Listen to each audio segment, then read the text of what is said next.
All right, as people are starting to come on, we'll just let it roll for a few seconds and then we'll get ourselves started here. Wonderful.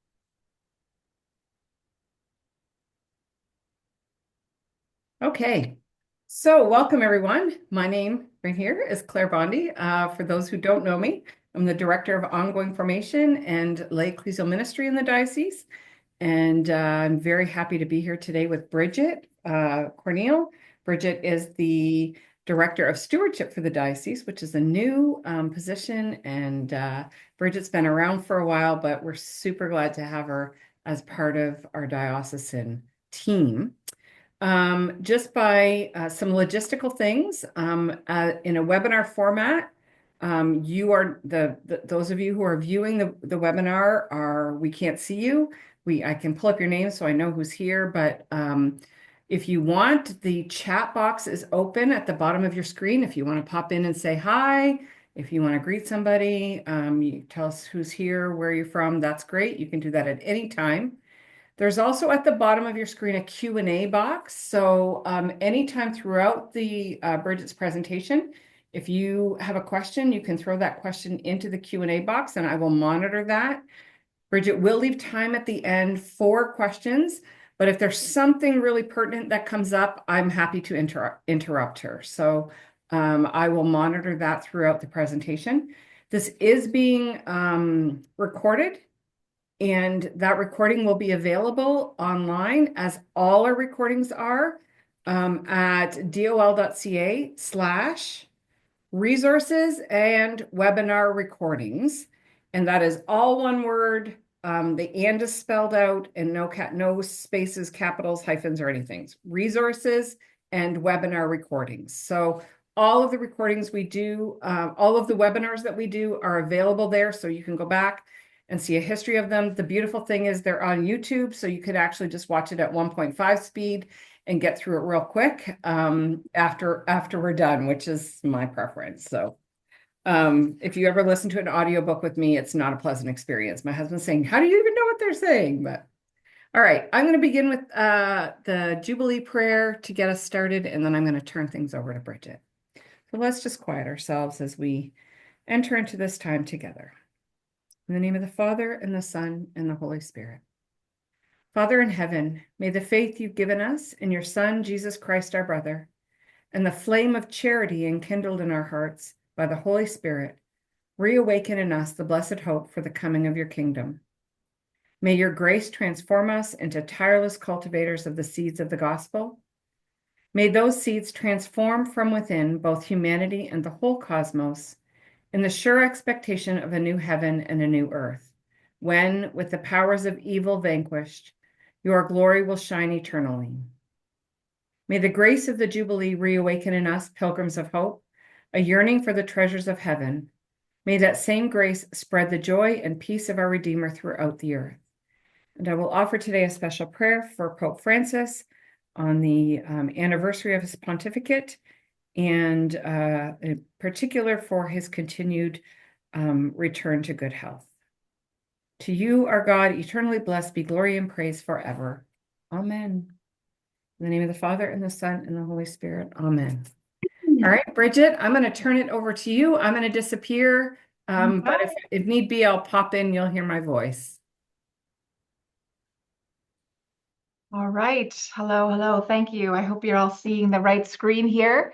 I'm kind of shifting back here between two screens, but hello and welcome.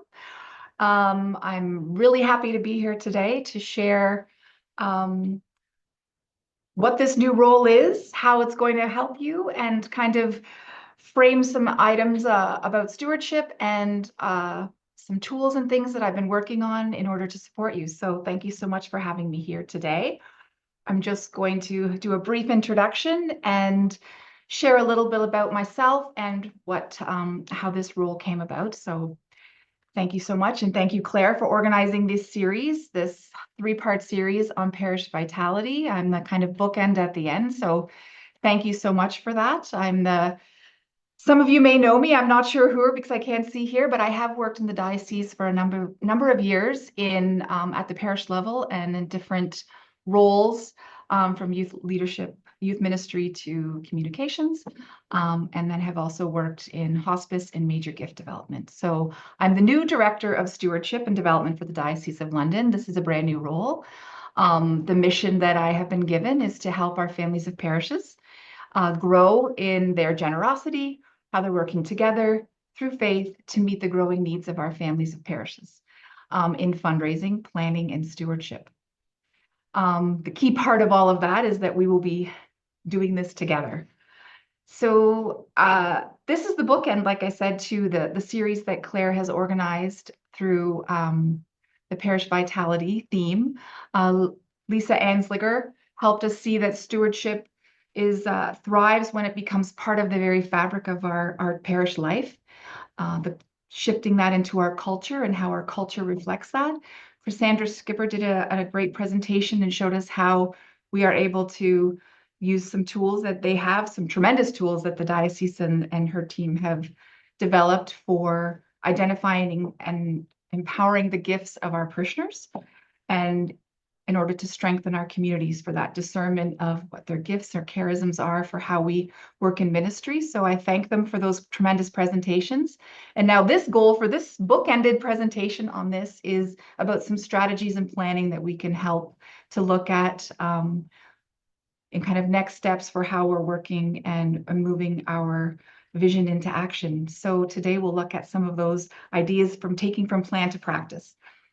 So a little bit about me. I'm a mom. I'm a woman of faith, a wife, a mother of 5. I can't really say children anymore because 4 of them are young adults, but I still do have one child at home who's in elementary school. The rest are in university and beyond.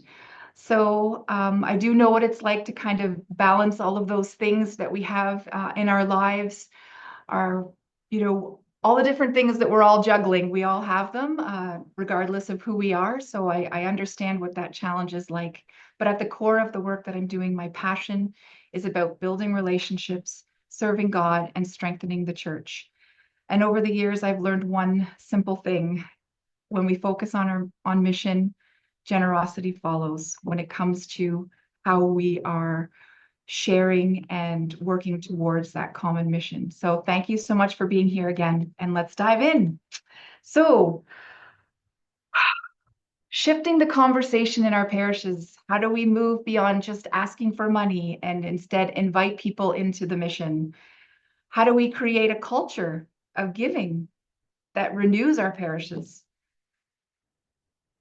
Stewardship isn't just about money, it's about discipleship, building trust, looking and building something that's lasting. So when we invite others in to support our parishes, we're not just asking for donations, we're inviting them into God's work, to join us in that work.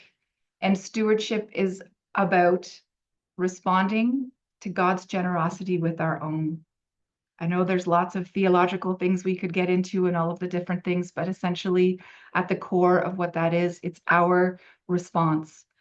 So some of you, I just want to introduce something here because it really frames everything how I look at stewardship and development in ministry. So some of you may be familiar with the work of Henri Nouwen. He was a Dutch Catholic priest, theologian, and he wrote many books. But the main one for me that kind of was a huge shift in my mindset was the spirituality of fundraising. It's how he took that framework and kind of transformed how we view stewardship.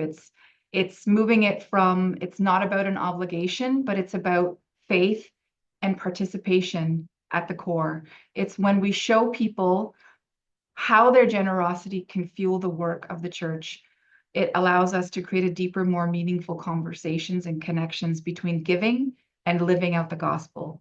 And for me personally, this kind of shift in mindset when I read this book, it really transformed my approach to every aspect of how I approach this work.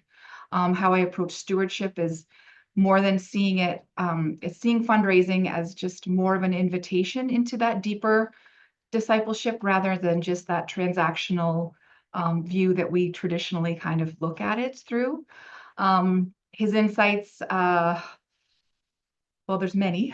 And I'm not going to focus too much longer on that, but I just wanted to share this because it kind of frames the lens with how I'm looking at the work that I'm doing, and how I approach it. So I highly recommend his book. It's short, powerful, and it's kind of a game changer for how we view stewardship in the church. So why this new role, how this new role came to be and why it exists is kind of really an important one.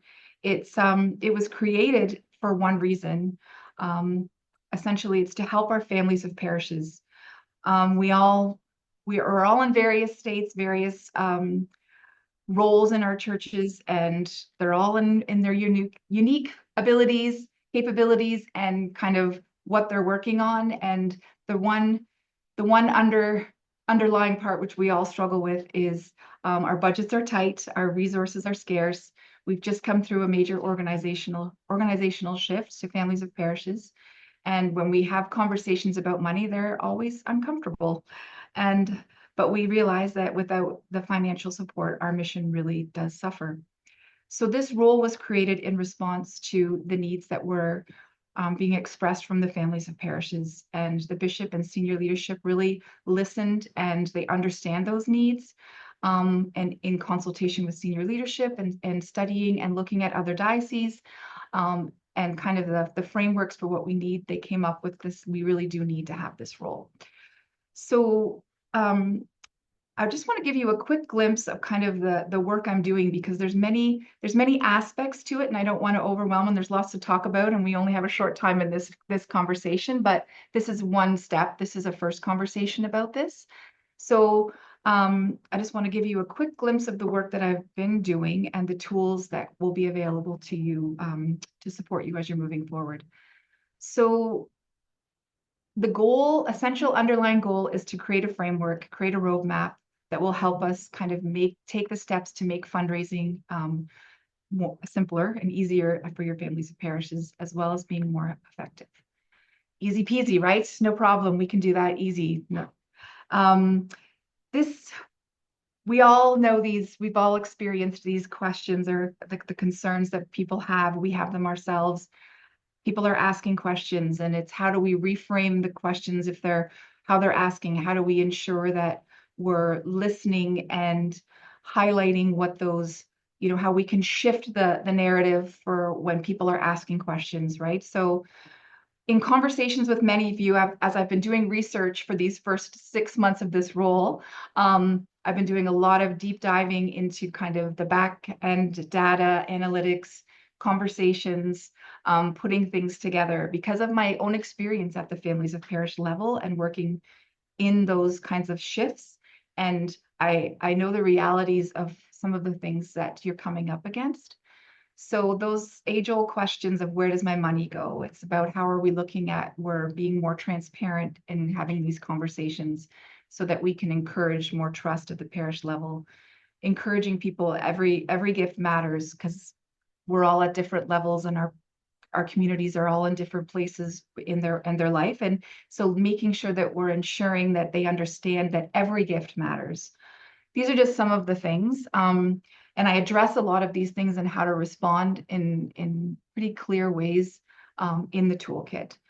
So it's about shifting our approach.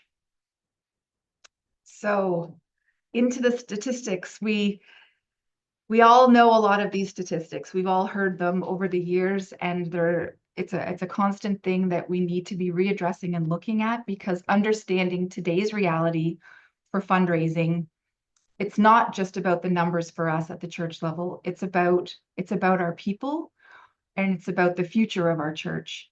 So a lot of these trends just kind of reveal that urgent need we have to act, which means which will engage us to inspire and hopefully to work on building that culture of generosity that we want, that will allow us to sustain our parishes.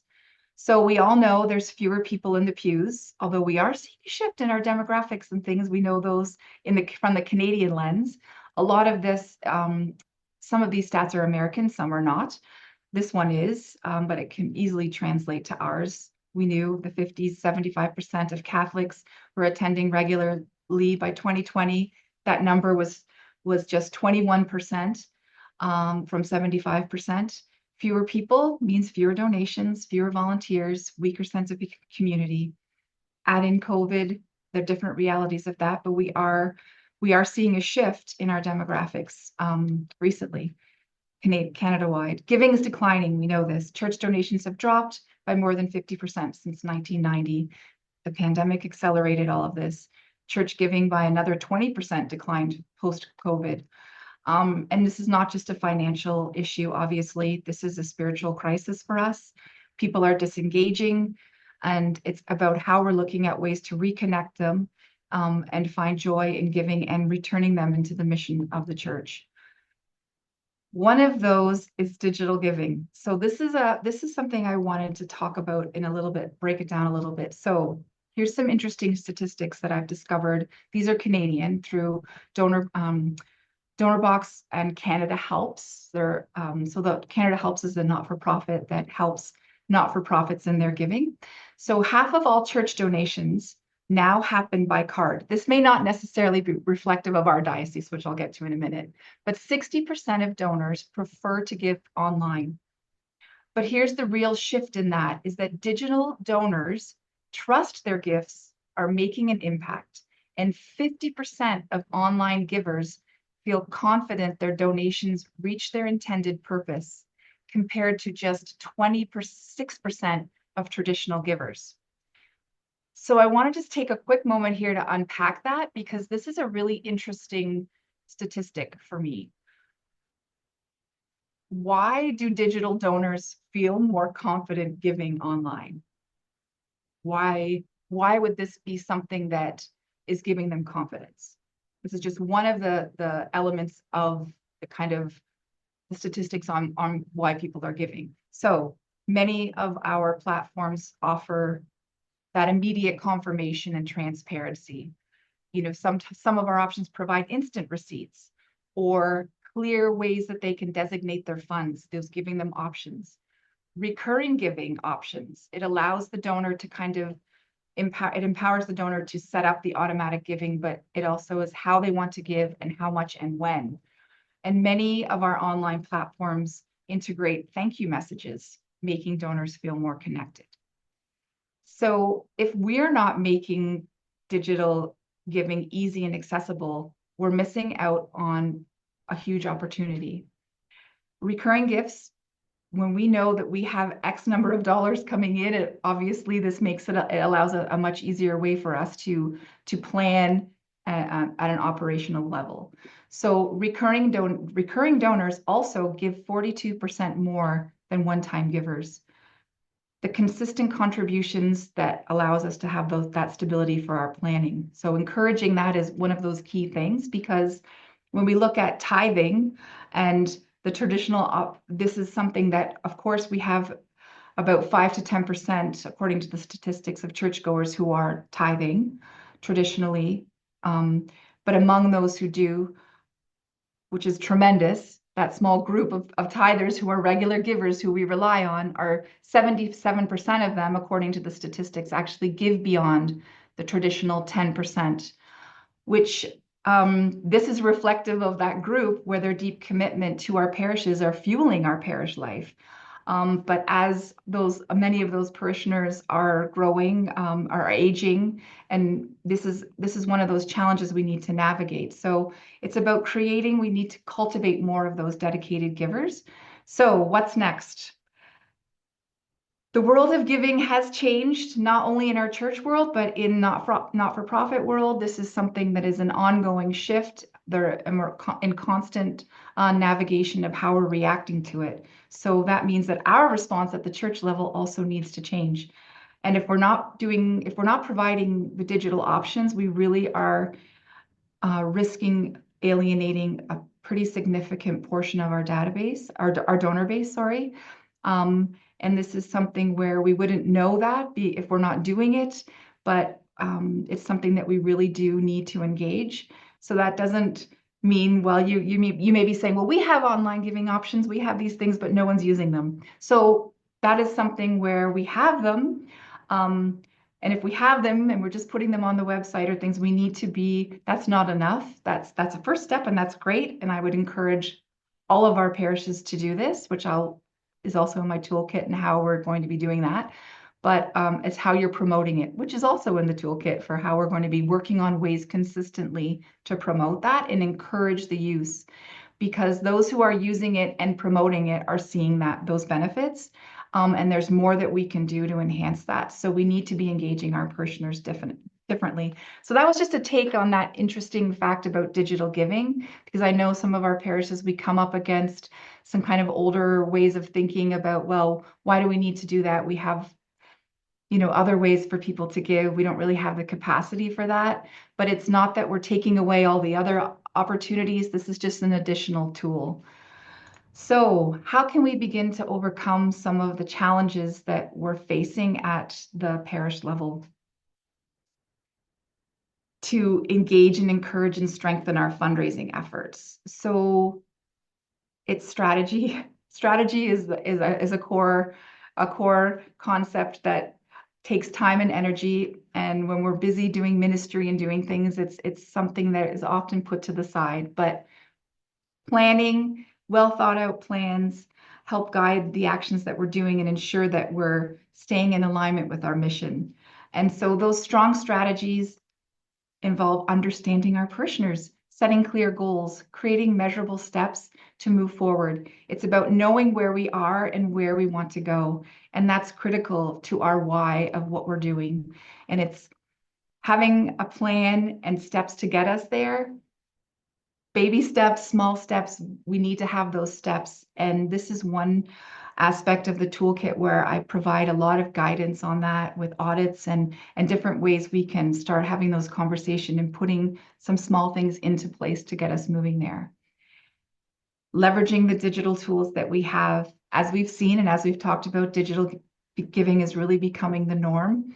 Offering those online options, using different applications, all of the traditional sort of social media and different ways of outreach can simplify. We have to ensure that our donation process is simple. So I don't want to get into too much detail here, but these are things that I can help guide you through and ensure from an outside perspective by looking at these things of how we can maybe tweak things, change things, or add them if you don't have them. So another key point about is engaging personally. That personal connection, as we all know, when you're working in ministry, that tap on the shoulder, that engagement really is a core importance of our work. It's hard to do when we're busy and we're running around and we're understaffed, but there's different ways we can do it, engage personally, that actually is through online, and different ways we kind of target our communication, which I'll get into later.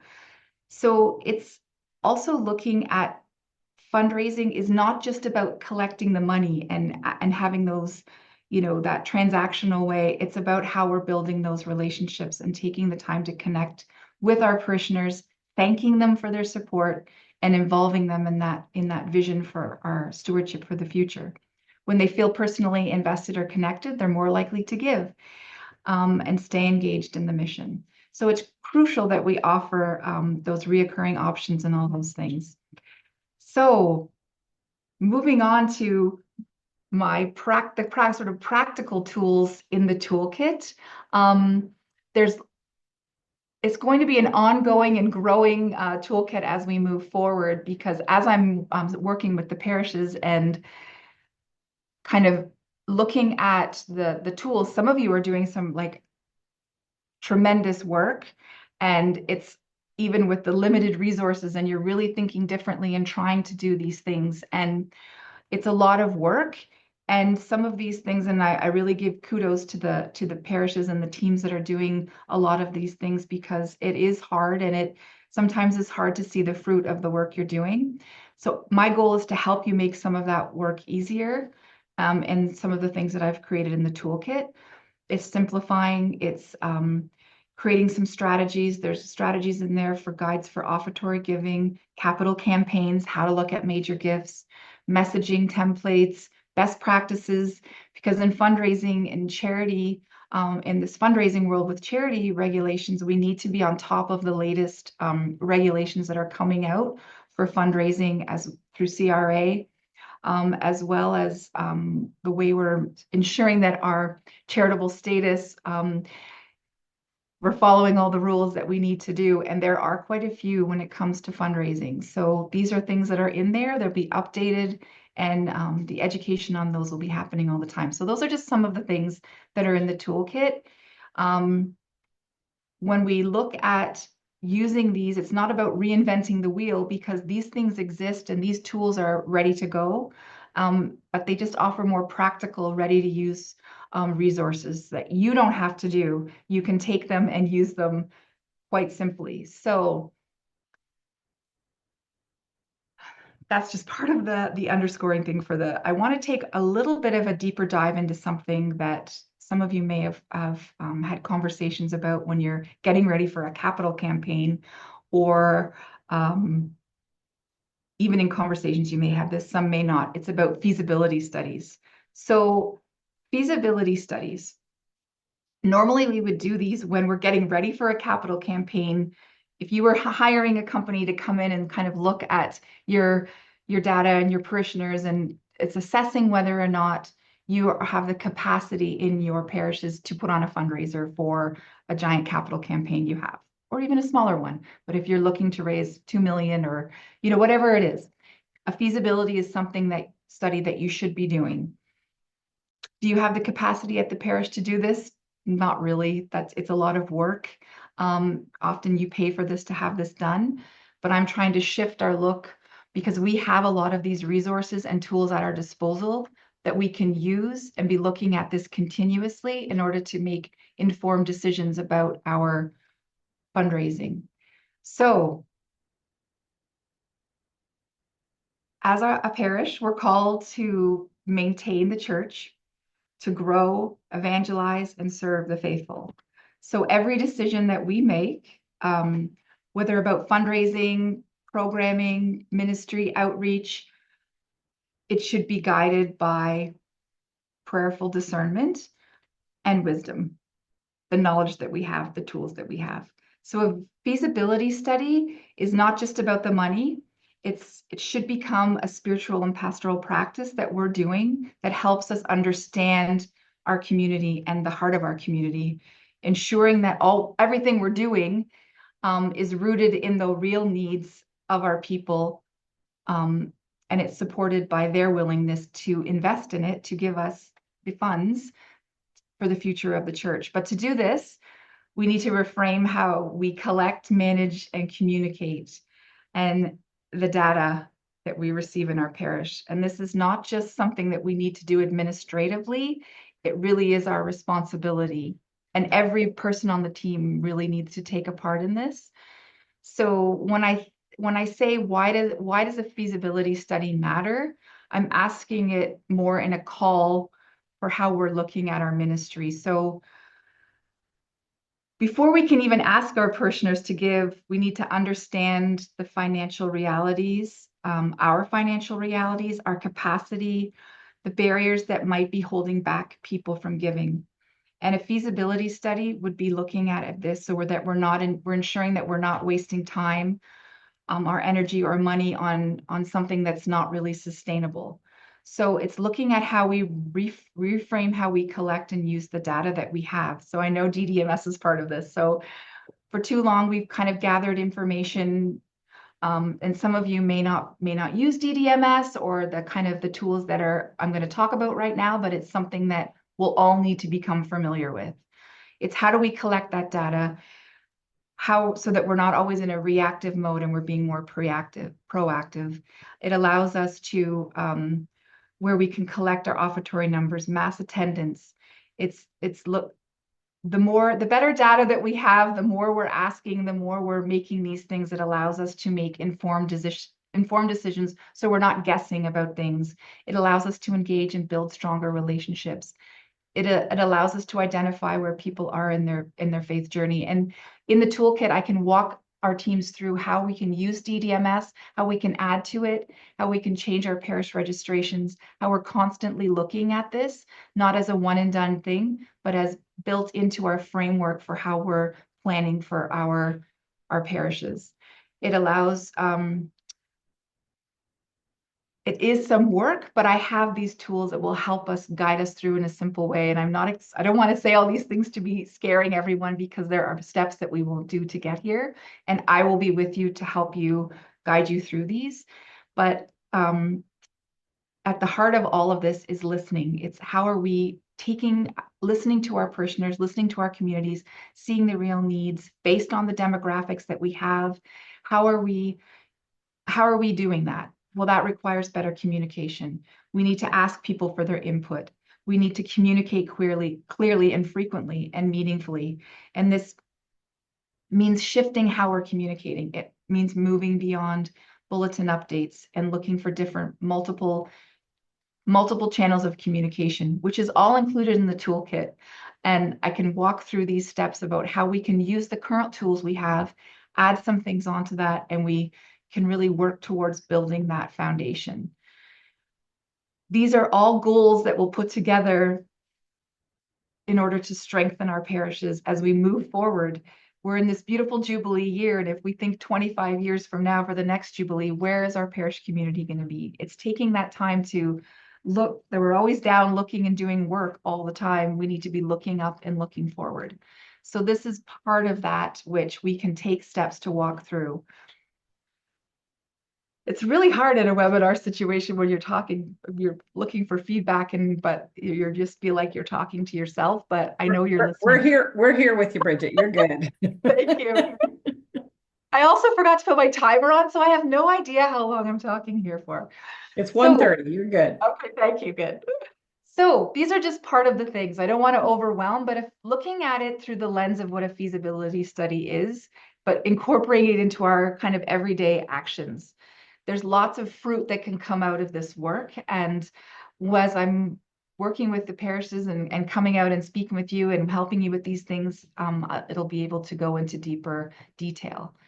So here's just some of the things that it's looking at the different ways that we can help with offertory enhancement, simple things we can do. Storytelling is a big part of that, how we communicate, sharing the stories of people who are contributing, how it's changing their lives, the impact of that, because parishioners and people, we want to see that the tangible impact of our generosity. It's a natural reaction. We want to be able to see. Often in fundraising world, people want to give to that's why they like to give to capital campaigns or items for like a certain thing. They want to see something that's tangible. So it's the tangible fruits of our work are often hard to share, right? But we can see those when we're sharing stories of people's testimonials and transparency about that. And when people know where their money is going, they're more apt to give.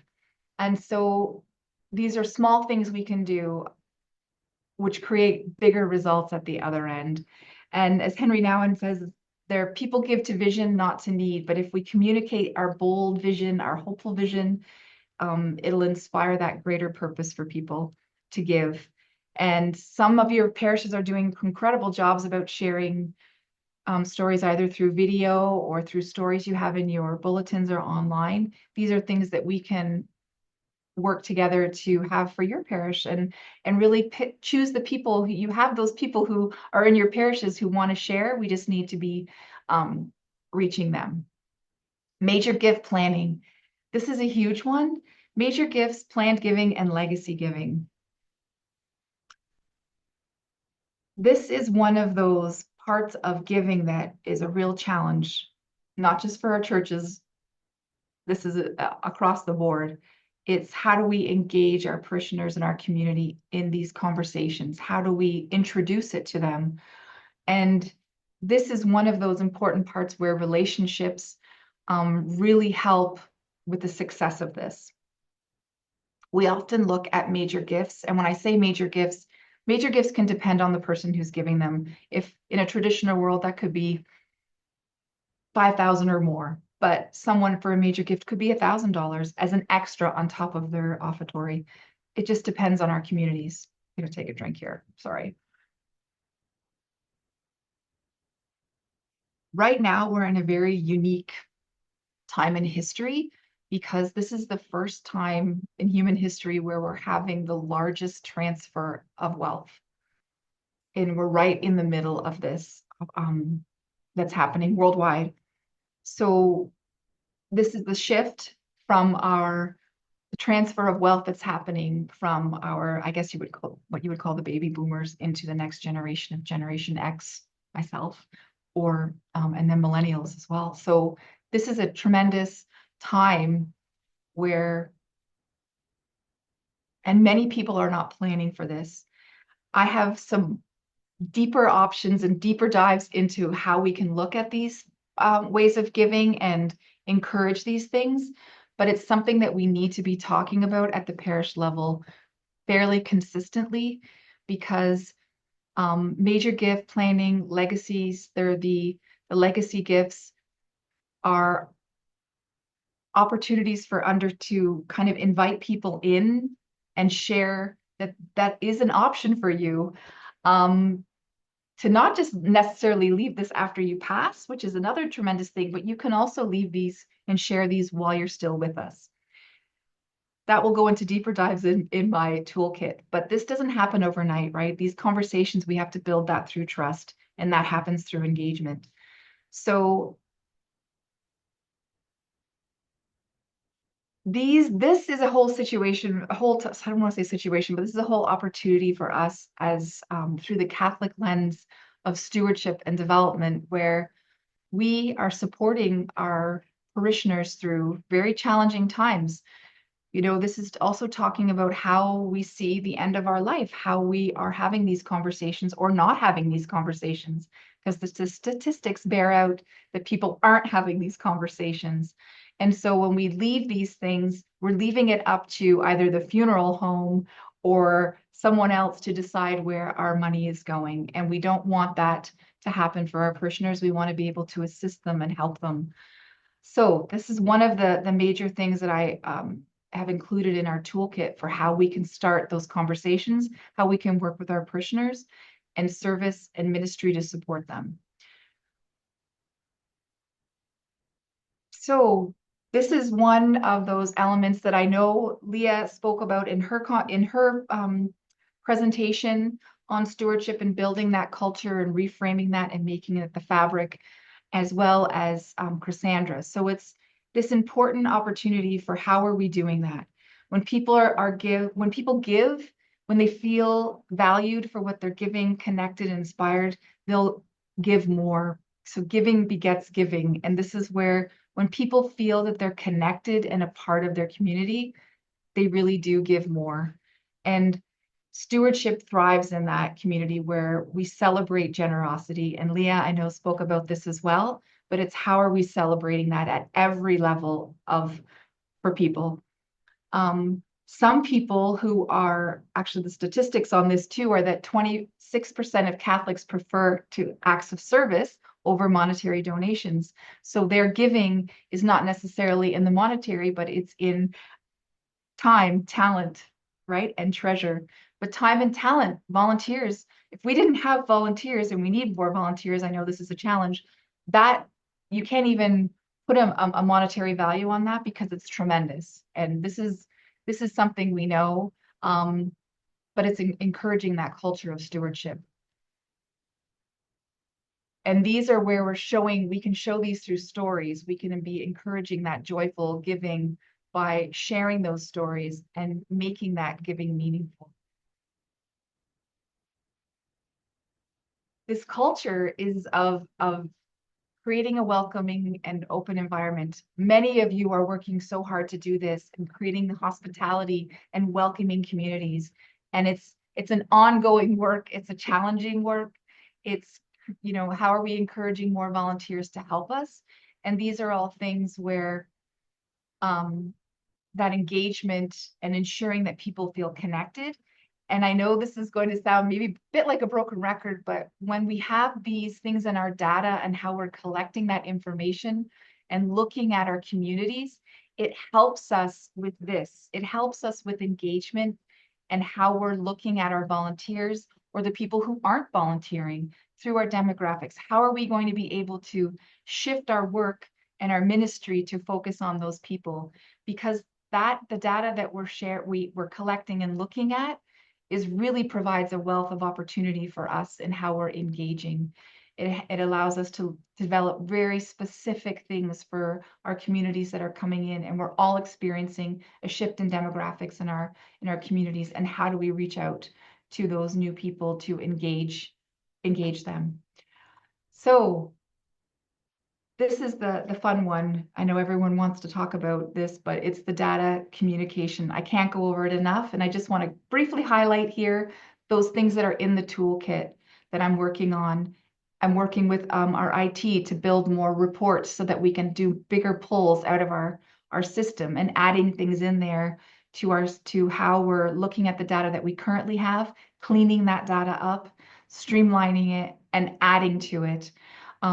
So they're helping me tremendous in how we're working towards that. So it's developing best practices, it's strategies for how we're improving communication, it's simple steps, it's looking at our external and internal communication and messages. How are we talking to each other and our staff? How are we collaborating together? Are we collaborating together? Are we meeting? Are we communicating well to our councils and our volunteers? External messaging, how are we sharing, how are we sharing with our community and beyond? There's all kinds of opportunities in this kit that will be growing and shifting and changing. It's a living and breathing toolkit that we will be developing as we go, because listening to you, I'm learning lots of things about some really cool things that you're doing at your parishes and incorporating them in, because you're living it. You're on the front lines doing this work, and without you, where would we be? We need your support. We need your input, because you have tremendous gifts to share. So I want to be aware of the time again, but I just wanted to finish up on a couple of things here about how this information will be getting shared to you shortly in many different ways. I'm trying to look at this from an accessible way where I can get this toolkit out to you. I'm available anytime. You can call me. I'll give you my contact information at the end. But I want you to know that some of these parts are available, and I've already shared information that have helped parishes already who are working on campaigns or in it. But these are where it's like, here's something to get you going now, but we really need to be going back and doing those foundational things so that will help us when we need to do capital campaigns, or if we're looking at a specific segment of our community, how can we support them? And this is where the data and the communication come into play. So I have already been giving out parts of the toolkit for people to use, which has been great, but I also want to be able to work directly with you to help get these kind of foundational things done. So all of your parishes and our families of parishes structures, they're all different. They're all unique. We are in a family of parishes umbrella with our parishes underneath this umbrella, and you're all unique. You all have differences. There's so many things that make our parishes unique and beautiful. Lots of things that are similar, and that's where the beauty of the toolkit, there's a lot of things that are the same that we're all struggling with. And this is the goal of this, is to help with that. Some of you have strong systems in place and are really, really working hard with that, and others are struggling more than others with limited resources. But we all know that we share one mission, that is to build vibrant, faith-filled communities where generosity flows and stewardship thrives. That's my goal, and I know that's your goal too. But this isn't just about a quick fix. I don't pretend to have all the answers, but I do know this, that if we take small steps and intentional steps, we can make a difference. When we look at things and we communicate more clearly and organize some of these things, we know that our parishes can grow. And that's where I want to be of support. Good data. Can't say that enough. Streamlining these processes and our communication allows us to have stronger engagement. So these tasks can seem like a lot, and I don't want that to be a burden. This is something where I will be able to walk through and help you with.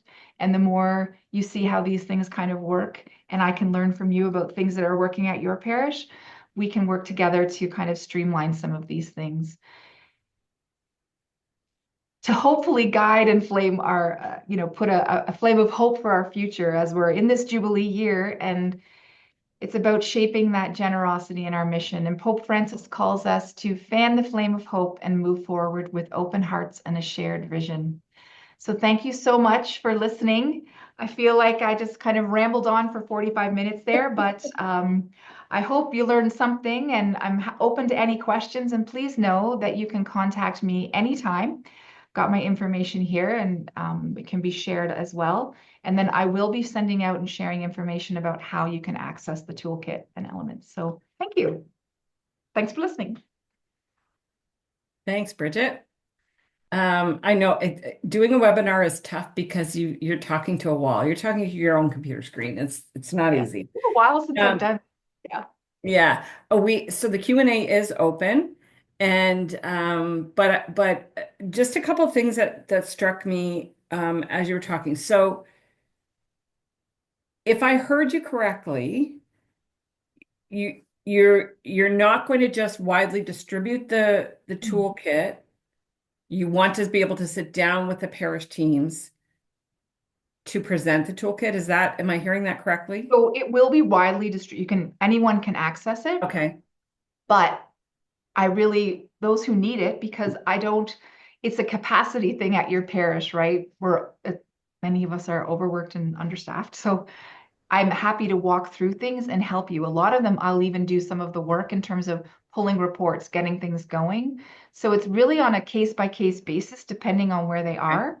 So, but everyone will have access. They can pick and choose what elements of the toolkit they might need at that moment. But essentially, I'd like to have most of the parishes kind of go through those foundational things that will help all the other things in the toolkit. Okay. Okay. But I'm happy to case by case, I'm happy to work directly with them. I am working with some directly to kind of tweak some of the elements of the toolkit, Okay. but it will be available for everyone. Okay. Is there a timeline when you say it will be? Is there a timeline that you see it? So some of them parts are ready to go now. They've been through Okay. the editing. My challenge right now is how am I sharing them digitally? Because I have some goals where I want to make it kind of interactive, where people can then ask questions or share things on there so SharePoint is going to be one of the options. Um, that it'll be kind of chapter by chapter in SharePoint, Okay. paper copies as well. This is kind of a file that you could have and look through quickly. So I'm kind of looking, it's being shared on all of them. Should be happening in the next couple of weeks. But if someone needs something and is looking, they can email me directly and I can take something right now and share it. I've been Okay. working with a couple of parishes who are launching capital Okay. campaigns. So a lot of the cases of support are plug and play where I've created everything you need in Canva and I can share it with you and you can just add in your own logo and start working on it. Or I Okay. can work with you to change the language. So it's meant to be the tools and the resources are there, and we can tweak it for whatever you're working on. I've already done that already with a few. Um, or it's just kind of the processes. It's a bit hard to share over here about kind of what it looks like, but Right. Right. you Right. will be able to go and look at it soon on Okay. SharePoint. So Okay. Okay.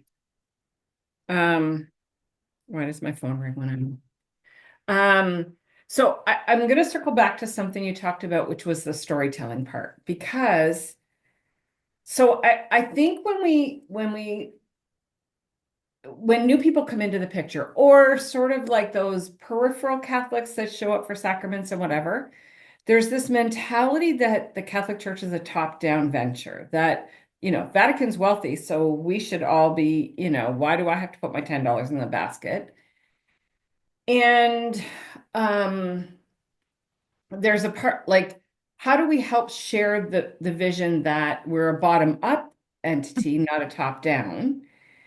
And I guess when I think about the storytelling, and I think about what you said about Henry Nouwen saying people give to vision, not need, is the idea like when I was back in the parish and we would send kids to Steubenville, we would ask specifically to donate to a specific kid going to Steubenville. Now we might not name the kid, yeah, but but then when you come back and you can say have a testimony by a kid who's gone to Steubenville, there's a very direct connection between you gave and this is the response that happened. Um, can you present maybe other options For or sure. Yeah. examples of So like there's storytelling kind of thing? Yeah, so it's even for examples of, if someone who is giving by pre-authorized giving, if they like to do that, you could, reach out to someone who does that and ask, hey, so like, Mm, why do you do this? Why do you like it? I know it sounds kind of trite, but it's like these are important things. Like some people they just like to use the way they're just like to use their envelope, and that's totally fine. right, But it's also like that's a simple one. That's just something about giving options. Like why do you give this way? And like right. that's just one example. Or it's about someone who's in a ministry or let's say your hospitality ministry, someone from your hospitality. If you have hospitality, why do they do that? Why do they want to be a part of that? And that's where people need to see like these are the things that you're supporting, right? These are the ministries that you're supporting. Why are, you know, any of those things when we Right. talk about no one wants to talk about operations because it's not fun, right? Like, but those are the realities. We need to support our operations, our parishes. It's just what we need to do, right? And there's a lot of misconceptions about the money part, right? Like, where does it come from? Well, why can't the diocese just bail us out, or why can't we Mm, get XYZ? There's a lot of misconceptions about that. But when we take stories for what's happening at our actual parish community and the good things that are going on there, and mhm. choosing someone, and it doesn't always necessarily have to be a video or something. It can be Right, written. It can be a right, simple quote. These are the things, right, but it's also about the consistency of that, right. doing it more than one time a year. Yeah. Yeah. I mean, as somebody who used to work in a parish, I said I could go to four masses in a weekend and never remember to bring an envelope. So, pre-authorized giving is Well, the like other my thing is savior. people have different, when we look at traditionally giving every week, for some people, that's not a reality. Right. They can maybe give once a month, or Yeah. they can give once every 6 months or once a year. A lot of in the rural, like they give all of their sort of offertory one time of year. We have to be able and open to those different ways that people are giving. I know it's looking at we don't, and sometimes actually I heard in a meeting recently for the ushers when they're passing around the basket and they're saying, well, people aren't giving. Like I'm looking at, and it's like, well, that's only one small part of how people are giving. If they're Right. not putting it in, we don't know how they're giving, right? So Right. all those ensuring that we have as many options as possible for people and making it comfortable and easy and accessible is kind of a first step. Yeah. Good. I have a story about we I think it was about no, it was first communion. We've got four kids on each side in the front pews for first communion, and the kids bring up the gifts. So the kids are headed to the back during the offertory, and of course the collection starts at the front. Well, the parents are watching their kids go to the back so they can watch them come up to the front to bring the gifts up. And by the time they realize that somebody's there with a basket, the basket's like halfway back because now they've just noticed it. And there was one of our less than pleasant ushers made a comment that, well, they didn't even put anything in the basket. And my husband was standing there and he's like, yeah, they wanted to, but by the time they realized what was happening, it was far too late because the usher rushed by them. And so are we preparing people for those kinds of things, even in the midst of sacramental prep and those kinds of experiences where we just, I think we know, but we have to help other people understand the process. So Yeah. And awesome. it really is, and it's taking time for that, right? And really, and we often when we're talking, it's a hard conversation to talk Yeah, about money and giving and things. And we yeah, often just do it one time a year, right, at our parishes yeah, from yeah, but we need to be reframing how we're doing it yeah, consistently and yeah. integrated to everything we're doing, because that is stewardship, right? It's Mm, not just a financial thing, it's everything that we're doing. yeah. So the comment is the Deacon Jim made is that there are a lot of immigrants, new Mm. immigrants who come in from countries where their taxes pay for the churches. Yep. And we need to help them understand that that is not our reality here. And that is a real thing. A huge one. I have a whole chapter on it. in the tool and There you different go. ways we can look at that and how, yeah, it's a huge one. He's right. It's all of our I kind of travel around and I've been going to mass at different parishes and community, and it's everywhere, right? This is a beautiful gift with these new people coming into our parishes and our new families, and how are we connecting and outreaching, engaging with them, right? And so that's one of the things, and I think that's a whole conversation we could all get together and kind of brainstorm and have opportunities inviting them in to help us, right? How can we engage with them and what are we doing? Like we Yeah. really, those are conversations we need to be having. So thank you for that, because that's so true. Yeah. I also think, I think you said it at the end there, but the whole idea of we're inviting them into the mission of the church, and whether it's time, treasure, or talent, like to, I think sometimes we feel like we're burdening people, and in fact, we're giving people an opportunity to to to participate in the life of their church, whether it's financially or whether it's their time or a particular gift that they have. Um, so I think that's really important. Wendy's comment is that it's helpful to make parishioners aware of any projects or needs of their church, speaking from the pulpit. Um, and yeah, and making sure our local funeral homes have envelopes to give each Yes. for, Yes, that's a yeah, big one, right? yeah, It's yeah, yeah, there's so many parts of all of those things, because at the funeral home, yeah, when people are giving in memorial gifts through, it's ensuring those things are all there for them to do, right? yeah, And some parishes don't even realize that's something that happens, right? This is where these are parts of the toolkit too that I have as reminders to ensure these things. yeah. So Great. All right. Well, thanks, Bridget. I know thank that you. you've done a lot of really good footwork in it, and it's starting to where the rubber's now hitting the road, and it's being, the all of the um underground work that you've done is starting to surface. And as someone I'm who, excited just to get out and help. I know, as someone who uh helped with the capital campaign in our parish. And this is not my gift. Like, I did it because one of our best friends was on the committee and they needed people. And I'm like, all right, we'll do it. But it's not, you know, having that there would have been such a gift for us. So I know what a gift it'll be for others to really take that on. And your wealth of experience and expertise is going to be invaluable. So again, Bridget's available should you need support and help, or if you have questions. And I think those things are important for her to know what the needs are out there so that we can make sure that we're meeting them.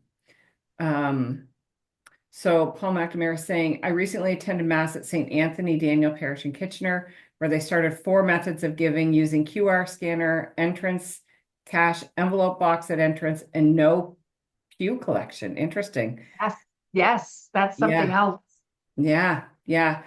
I also want to circle back to, because you talked about people, the buy-in of people, or the confidence of people who give, like that was kind of surprising to me that Yes. people are more confident. I just know, and I'm over 60, but I expect to be able to pay with a credit card online, whatever I'm doing, or an e-transfer. I Yeah. I don't know when the last time I wrote a check was. I'm not sure I would even know where my checkbook is. I'm pretty sure somewhere in a wallet somewhere. I saw my husband pull one out the other day as he was going through his wallet.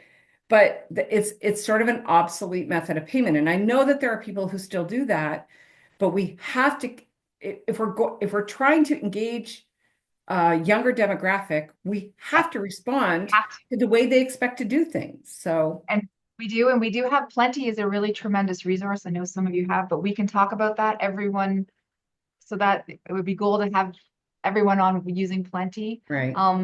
Because it has a lot of different options in that you don't even know that Plenty offers, and that's QR codes or tapping to give as well. So those are lots of different things we can talk about. And you can call me anytime. Yeah. So Father John's saying that St. Joan of Arc Parish in Detroit doesn't do collections either. A So lot it's are moving away from that. A lot are moving well, away. Yeah, it's It's an interesting thing because I do think, and we're gonna wrap up here in a second, but I do think the for those of us, I mean, we've been doing par for, I don't know, 15 years. Like it's easier for me if we go away in the summer, if we're at another church on the weekend, I know I'm still giving weekly. Like it's easy for us, and I love the option, and I don't care that the basket goes by me and I don't put anything in. But there are people who think they're going to be viewed differently because they're not putting an envelope in the, and I know they used to give people like fake envelopes to put in just so that they felt like it was doing something. But so it's an interesting concept that I have not encountered yet, but I'm so sure it I does. have conversations about that. I have ability to talk about those parishes that are moving away from that. There's a lot Mm, are moving away from that because they've done a lot of this work ahead of the wow, game and a lot are moved to online giving. wow, So interesting. Very it's cool. exciting.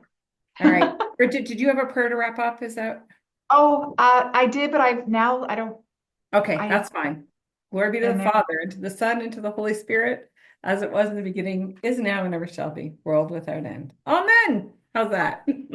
I don't usually You, close with a prayer, but since I mentioned it, I thought I should. All you did, right. and I forgot to read it, but thank you. Yeah. So this is the last in our series. Stay tuned for what's next to come.